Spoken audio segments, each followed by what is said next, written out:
real cool radical Rex. Radical Rex. He's so rad, he's my real cool radical Rex. Radical Rex. He's so rad, he's my real cool radical Rex. He's my real cool radical Rex. He's my real Package came in the mail. Oh yeah, this is something I've been waiting for a long, long time. A game I've been seeking, hunting. Radical Rex.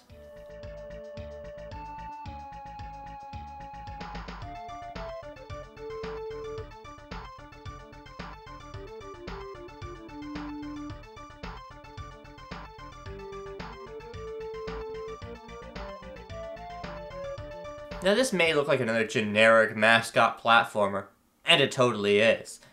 But I have a soft spot for this one.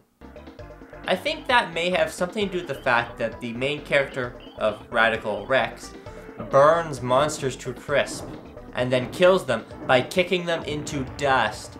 That is hardcore. But of course, kidding aside, what I really like about this game is the atmosphere and the environment. It's teeming with life. There's all kinds of lizards hopping around, and birds flying every which way, and just a lot of weird enemies. There are creatures in this game that the developers made, used once, and never used again. And that's cool. There's like a surreal amount of biodiversity in the world of Radical Rex. And that keeps it fresh. Every time you turn a corner, there's a new creature. Some kind of weird prehistoric monster like a saber-toothed tiger or a dragon coming out of a bush.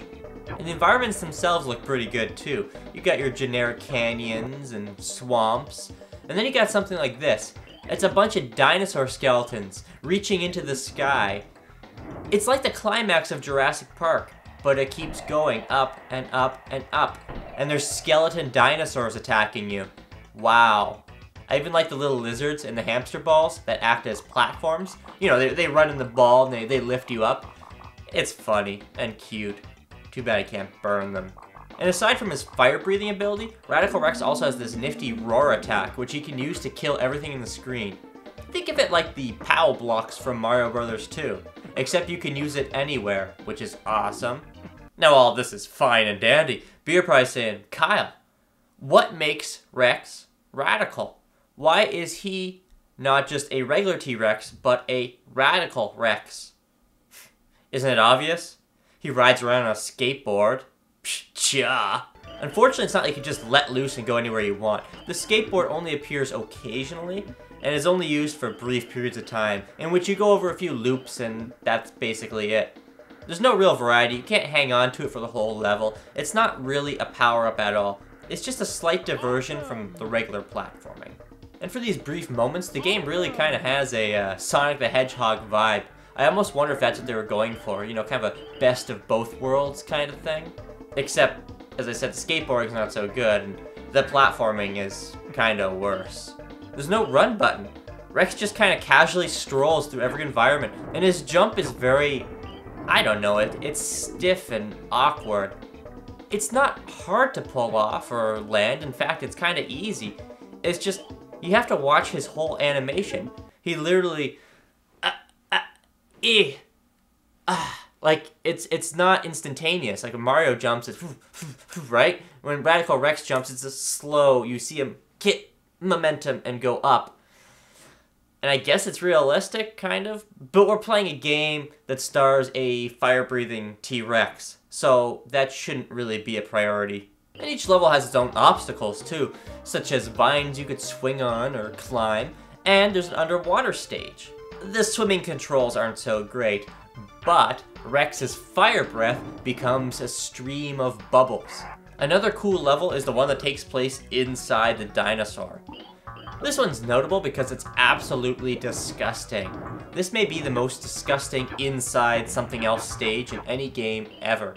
The sound effects of slooping and slurping along on the ground, the weird walls of flesh and muscle you have to kick down, giant wads of God knows what falling from the ceiling. It's pretty gross, guys. Anyway, all my ramblings aside, the level design is actually pretty good. You're not just going from left to right. The terrain isn't flat, it's all over the place, and there's slides you can go down, and different ways to interact with the environment. Some thought was put into this, and it shows. This is a fairly well-produced game.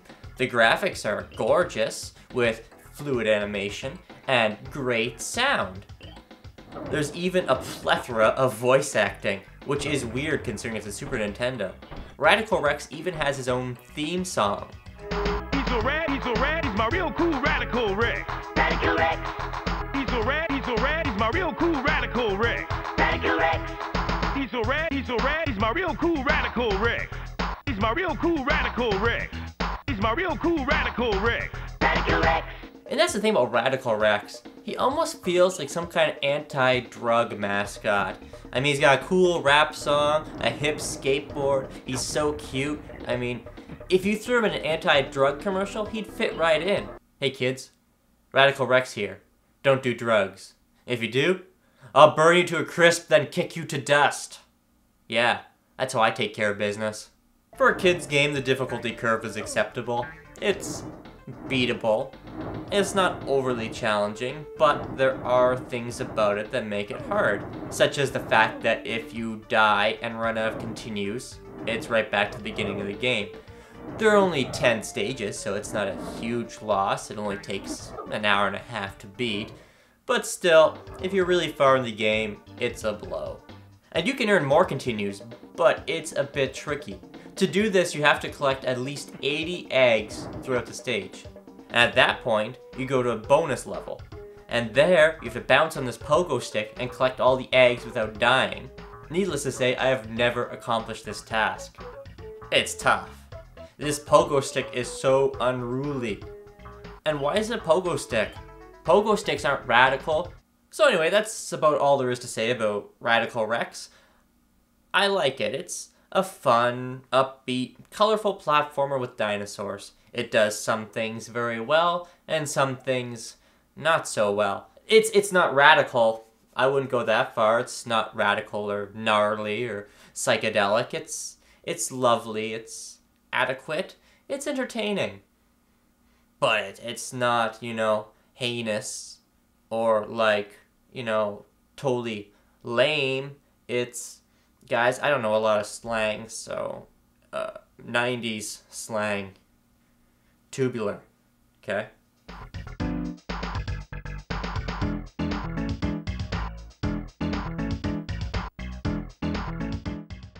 I just got the best idea ever. Someone has to make a Super Smash Bros. Style fighting game starring all the forgotten platforming mascots from the Super Nintendo and Sega Genesis era. Think about it. You could have Radical Rex, Frantic Flea, Bubsy, Arrow the Acrobat, Joe and Mac. The list goes on, guys. It could be called Super Smash Rejects.